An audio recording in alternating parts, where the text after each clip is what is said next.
یمنی انقلابی فوج کی سعودی جارحیت کے خلاف جوابی کارروائیاں تیز، سعودی علاقے یزان میں متعدد سعودی فوجی ہلاک اور کئی زخمی۔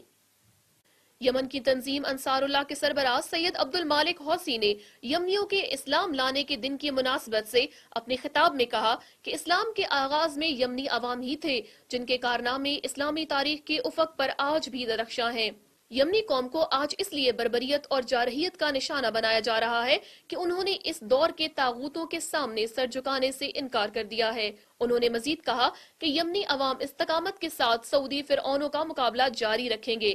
سعودی عرب کو یمنی عوام کو غلام بنانے کی اجازت ہرگز نہیں دی جائے گی۔ یمنی عوام کے اصلی دشمن امریکہ اور اسرائیل ہیں۔ سید عبد المالک حوثی کا کہنا ہے کہ سعودی عرب کو امریکہ اور اسرائیل کی طاقت پر بھروسہ ہے، جبکہ یمنی عوام کو اللہ تعالیٰ کی طاقت اور قدرت پر اعتماد و بھروسہ ہے۔ انصار اللہ کے سربراہ نے ایران کے شجاعانہ موقف کی تعریف کرتے ہوئے کہا کہ ایران مظلوم اقوام کا سچا اور مخلص حامی ملک ہے۔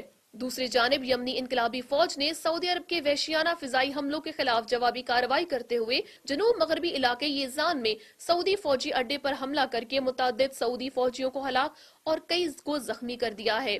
یمنی فوج نے یزان میں ہی المحتم اور المنتزہ فوجی اڈوں پر بھی حملہ کیا ہے۔ اسی دوران یمنی فوج اور عوامی رضاکار فورس نے بیت الابیض، شبکہ اور کرس کے علاقوں میں بھی سعودی فوجی اڈوں کو نشانہ بنایا، جبکہ یمن کے صوبے الجوف میں بھی سعودی فوج کے اتحادیوں کے ٹھکانوں پر زلزال میزائل سے حملہ کیا۔ اس حملے میں بھی متعدد سعودی فوجی اور اس کے اتحادی فوجی مارے گئے ہیں۔ یمنی فوجی ذرائع نے اپنی ان کارروائیوں کو یمن کے عوام کے خلاف گزشتہ 2 برسوں سے جاری سعودی اور امریکی حملوں کا جواب قرار دیا ہے۔